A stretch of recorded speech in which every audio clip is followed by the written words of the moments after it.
नमस्कार, मैं अशोक कुमार पांडे और स्वागत है आपका टीसीएच पर। सुप्रीम कोर्ट में कार्यवाही चल रही है, सुप्रीम कोर्ट में सुनवाई चल रही है लगातार। जो ये एसआईआर का मामला पश्चिम बंगाल और तमिलनाडु से पहुंचा हुआ है और आज एक बड़ी टिप्पणी की सुप्रीम कोर्ट ने, जिससे सरकार के कान खड़े हो गए होंगे, चुनाव आयोग के सर में भी और घुटने में दर्द शुरू हो गया होगा। कहा है सुप्रीम कोर्ट ने कि अगर हमें लगा कि गड़बड़ियां हो रही हैं तो जरूरत पड़ने पर हम डेडलाइन बढ़ा सकते हैं। यही सवाल मैं पहले दिन से पूछ रहा हूं कि आखिर सरकार को इतनी जल्दीबाजी क्या है, सुप्रीम कोर्ट में क्या फैसला आएगा, इस पर अभी कुछ कह पाना मुश्किल काम है। कार्यवाही चल रही है, जैसे जैसे आगे बढ़ेगी मैं अपडेट भी करता रहूंगा। प्रशांत भूषण जी ने आज ये बात रखी कि एसआईआर की पूरी प्रक्रिया बहुत जल्दीबाजी में की जा रही है, कई बीएलओ आत्महत्या कर चुके हैं वगैरह वगैरह, और इस पर ही सुप्रीम कोर्ट की टिप्पणी थी। आगे क्या होता है मैं बताऊंगा। अगर सुप्रीम कोर्ट में ईसीआई फंसता है तो उसके लिए बहुत मुश्किल होने वाली है। लेकिन असल खबर जो यूपी से आई है विपिन यादव की, वो बिल्कुल चौंकाने वाली है। विपिन यादव आप जानते हैं बीएलओ थे और उनका यह कहना था कि उनके ऊपर लगातार दबाव बनाया जा रहा है। उसके बाद खबर आई कि विपिन यादव ने जहर खा लिया, उनको अस्पताल ले जाया गया, लेकिन अस्पताल में उनको बचाया नहीं जा सका और अब विपिन यादव इस दुनिया में नहीं है। उसके बाद विपिन यादव के साले का एक वीडियो आया है और यह वीडियो बहुत ज्यादा चौंकाने वाला है। दिन पहले शाम को बात हुई थी तो उन्होंने बोला कि एसडीएम और लेखपाल और बीडीओ ये तीनों मिल करके उनको बुला करके दबाव डालना है उनके ऊपर कि ओबीसी का वोट काटे और बाकी जो है और वोट बढ़ाएं। बाकी वो कहे कि हम जितना पाए हुए हैं जितने हमको मिले हैं हम सबका वोट बनाएंगे, अगर हैं तो, अगर नहीं है तो कोई बात नहीं, बाकी जो है हम उनको वोट बनाएंगे। लेकिन वो बार बार कह रहे हैं हम आपको सस्पेंड कर देंगे, हम आपको पुलिस से उठवा लेंगे, हम आपको ऐसा कर देंगे। वो बार बार धमकी दे रहे थे। यानी इनके साले कह रहे हैं कि विपिन यादव के ऊपर ये दबाव डाला जा रहा था, ये जोर डाला जा रहा था कि विपिन यादव ओबीसी मतदाताओं का वोट काटने का काम करें। विपिन यादव खुद ओबीसी हैं और उनके ऊपर अगर यह दबाव बन रहा था कि ओबीसी वोटर्स को हटाया जाए, तो मैं लिख के दे सकता हूं, अगर यह बात सही है जो उनका साला कह रहा है, अगर यह बात सही है तो मैं आपको लिख के दे सकता हूं कि ओबीसीज का और मुसलमानों का और खास तौर पे यादवों को वोट हटाने का काम करवाया जा रहा होगा बीएलओ से प्रेशर देकर। लेकिन ये तभी मैं कह सकता हूं अगर विपिन यादव का साला जो कह रहा है वो सही है, और अगर ऐसा है तो यह बेहद खतरनाक है। लगातार इसकी जो पूरी प्रक्रिया है एसआईआर की, उस पर पूरा सवाल उठ रहा है। लगातार बीएलओस के ऊपर प्रेशर पड़ने की बात आ रही है। आप सोचिए, एक बीएलओ का जिक्र आ रहा है जो एसआईआर सुपरवाइजर था और ये एसआईआर सुपरवाइजर सुधीर था, इसकी शादी होनी थी और शादी के लिए इसने छुट्टी मांगी, शादी तक के लिए इसको छुट्टी नहीं दी गई और उस गुस्से और फ्रस्ट्रेशन में इसने अपनी जान दे दी। आप समझ सकते हैं, अमानवीयता की हद है। अपनी शादी के लिए, जो शादी तय थी, उसके लिए भी एक दिन की छुट्टी नहीं दी जा सकती। ऐसी कौन सी आफत आ गई है, ऐसा कौन सा महीने 2 महीने के अंदर यूपी का चुनाव है, इसका जवाब नहीं दिया जा रहा। मामला बहुत साफ लग रहा है कि जबरदस्ती जल्दी से जल्दी एसआईआर करवाया जा रहा है ताकि मनचाहे लोगों को जोड़ा जा सके और अनचाहे लोगों को हटाया जा सके। अगर यह कारण नहीं है तो चलिए, जहां चुनाव है वहां समझ लिया, लेकिन यूपी जैसे स्टेट में जहां महीने 2 महीने में कोई चुनाव नहीं होना है, वहां इतनी जल्दीबाजी की क्या जरूरत है। पश्चिम बंगाल में तो अलग तमाशा मचा हुआ है। पश्चिम बंगाल पे बात करूं उसके पहले आपको एक वीडियो दिखाता हूं। राज्यसभा के बुलेटिन में ये चीज कल बोला गया है कि तब आप सोचो, तब आप सोचो देश में क्या चल रहा है कि जय हिंद और वंदे मातरम जैसे शब्द भीतर नहीं बोलने चाहिए। क्यों नहीं बोलेगा? हमारा पब्लिक का जो रिप्रेजेंटेशन होता है उसमें जय हिंद वंदे मातरम नेशनल सॉन्ग है, तो क्यों नहीं बोलेंगे?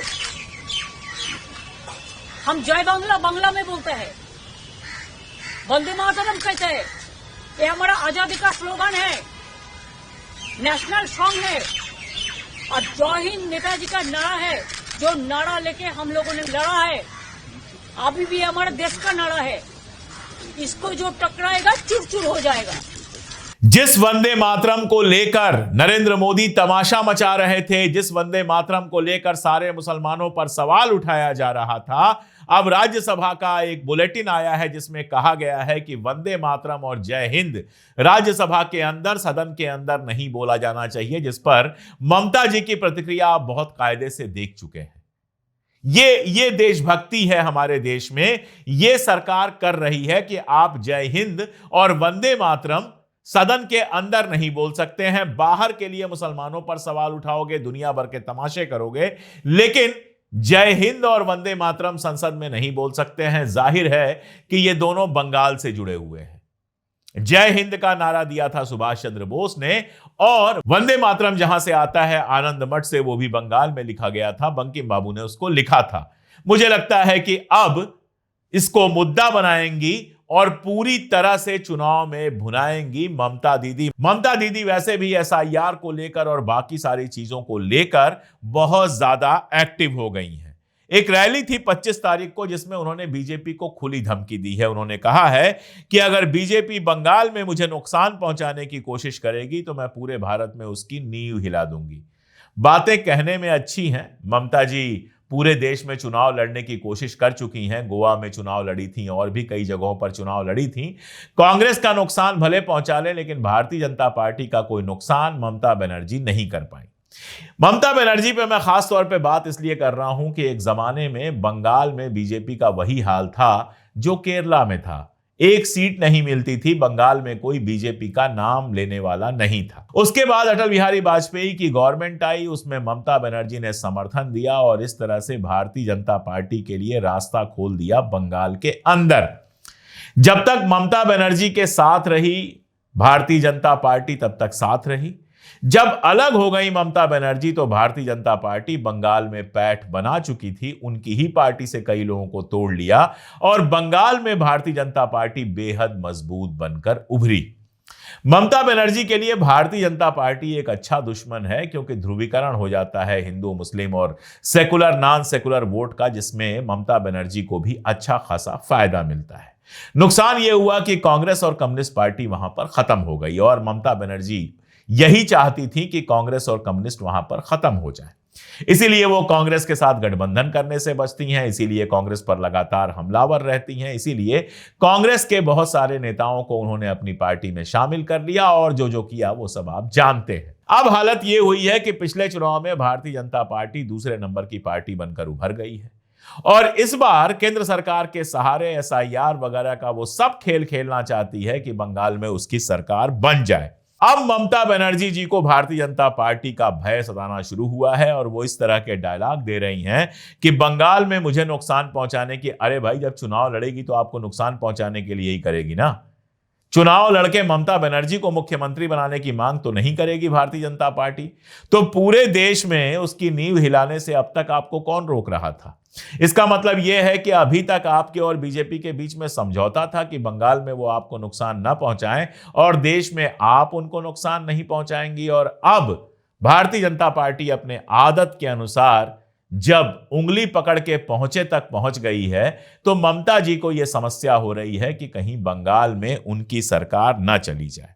अब वो ईसीआई को यानी इलेक्शन कमीशन ऑफ इंडिया को पक्षपाती कह रही हैं और बीजेपी कमीशन कह रही हैं, वो कह रही हैं चुनाव आयोग अब निष्पक्ष संस्था नहीं रहा, बीजेपी के निर्देशों पर काम कर रहा है। ये पहली बार तो हुआ नहीं है, ये तो लगातार हो रहा है। 2024 के लोकसभा इलेक्शन के बाद हम सब ने सवाल उठाया। महाराष्ट्र में जिस तरह का रिजल्ट आया किसी को उम्मीद नहीं थी, सबने सवाल उठाया कि महाराष्ट्र में ऐसा लगता है कुछ गड़बड़ी की गई है, लेकिन ममता जी चुप रही। ममता जी महाराष्ट्र में चुप रही, ममता जी बिहार में चुप रही, ममता जी हरियाणा में चुप रही। अब जब बंगाल में मामला पहुंचा है तब ममता जी को परेशानी हो रही है। दरअसल भारतीय जनता पार्टी ने विपक्ष का यही फायदा उठाया है।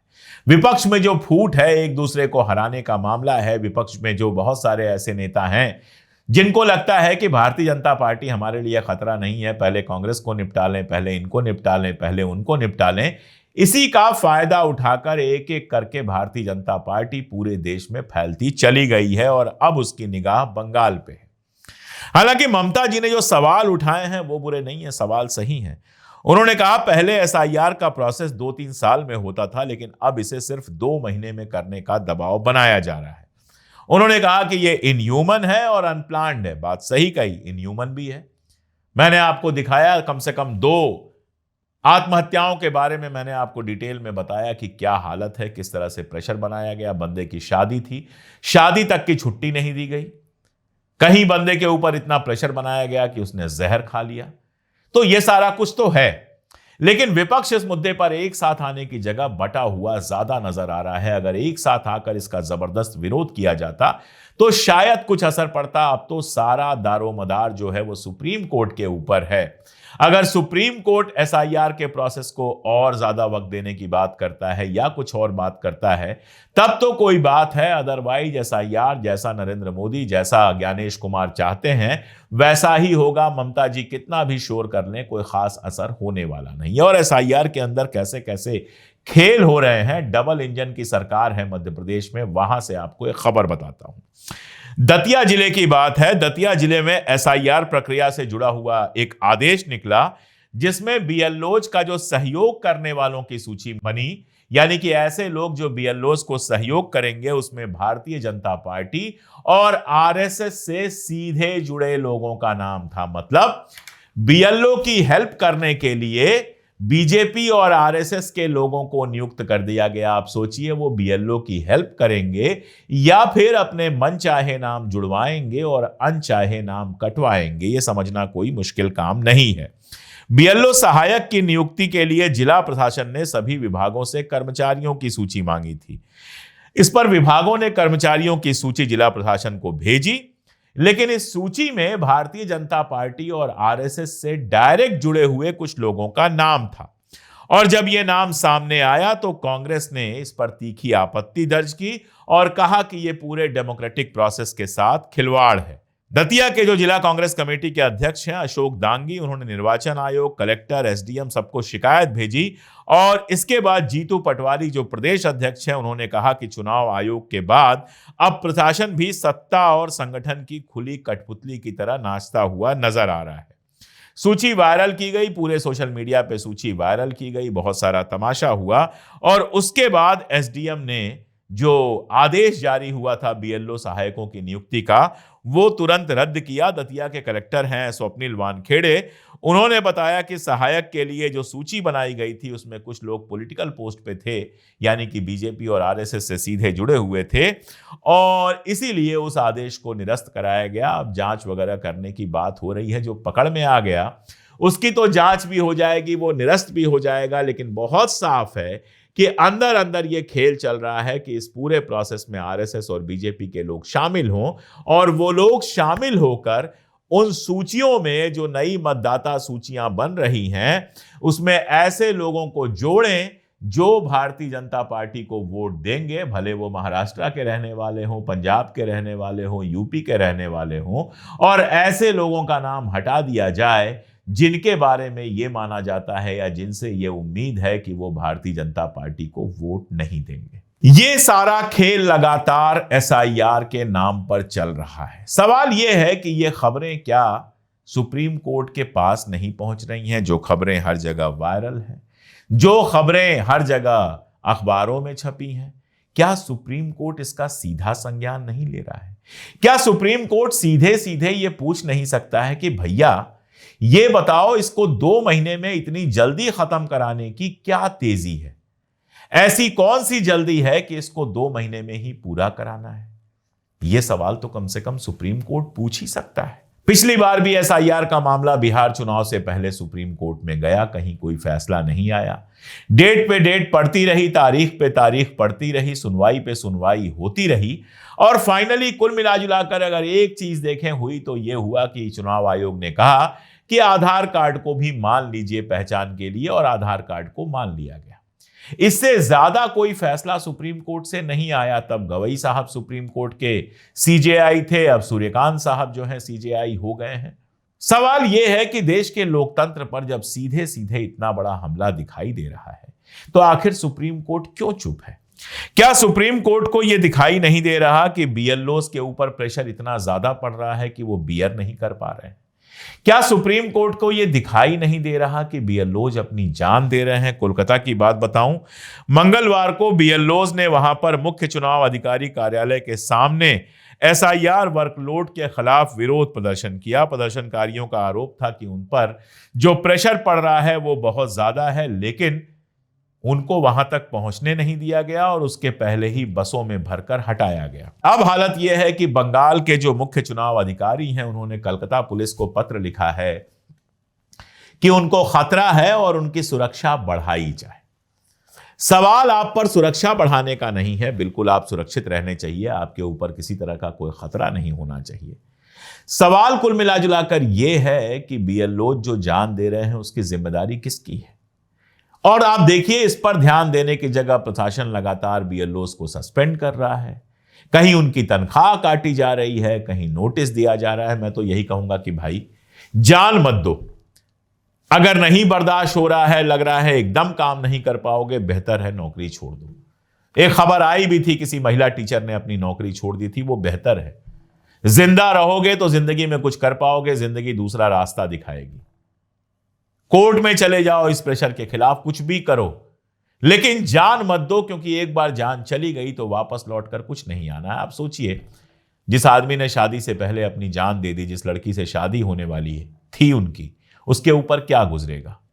दाग लग गया उसके ऊपर हमेशा के लिए कि जिससे शादी होने वाली थी उसने अपनी जान दे दी। ना वो बेचारी शादीशुदा है, ना विधवा है, अजीबोगरीब स्थिति है उसकी। तो अपने लोगों को ऐसी स्थिति में डालकर जान देने की जरूरत नहीं है। लड़ सकिए तो लड़िए, और नहीं लड़ सकिए तो नौकरी छोड़ दीजिए, कोई और नौकरी मिल जाएगी, कोई और काम मिल जाएगा। जिंदगी है, हाथ है, पांव है, दिमाग है, तो काम करने के लिए कमी नहीं है, कोई ना कोई काम मिल ही जाएगा। कितनी भी बेरोजगारी है देश में, लेकिन सवाल इसका नहीं है, सवाल लोकतंत्र का है। और सवाल मैं बार बार कह रहा हूं कि राहुल गांधी या ममता बनर्जी का नहीं, आपका है। इस लोकतंत्र में वैसे भी हमको क्या अधिकार मिला है? 5 साल में एक बार जाकर वोट डालने के अलावा कोई और अधिकार तो मिला नहीं है। वो भी अधिकार अगर छिन जाए, अगर वोटिंग भी ऐसे ही होने लगे कि मनचाहे वोट देंगे और अनचाहों का वोट काट दिया जाएगा, तो इस देश में लोकतंत्र के नाम पर क्या बचेगा? कुछ नहीं बचेगा। इसलिए मैं लगातार कोशिश कर रहा हूं कि एसआईआर पर जितनी अपडेट्स आए आपसे साझा करूं, अपनी आवाज उठाऊं। आप भी जहां हैं सोशल मीडिया पर या समाज में आवाज उठाइए, एसआईआर में गड़बड़ियां रोकने के लिए सारी कोशिशें कीजिए, क्योंकि चुनाव आयोग की तो छोड़ दीजिए, लेकिन अगर वोटर लिस्ट ही सही नहीं होगी तो चुनाव कहां से सही होगा? और अगर चुनाव सही से होगा नहीं तो लोकतंत्र कैसे बचेगा? आज संविधान दिवस है, मेरी अपील मानिए, जहां भी हैं एसआईआर की लिस्ट को सुधरवाने के लिए, एसआईआर में जो गड़बड़ियां हो रही हैं उनके बारे में बोलने के लिए अपनी आवाज उठाइए, जान मत दीजिए, लड़िए, संघर्ष कीजिए। ये देश आपका है, ये लोकतंत्र आपका है। आज के लिए इतना ही, बहुत शुक्रिया।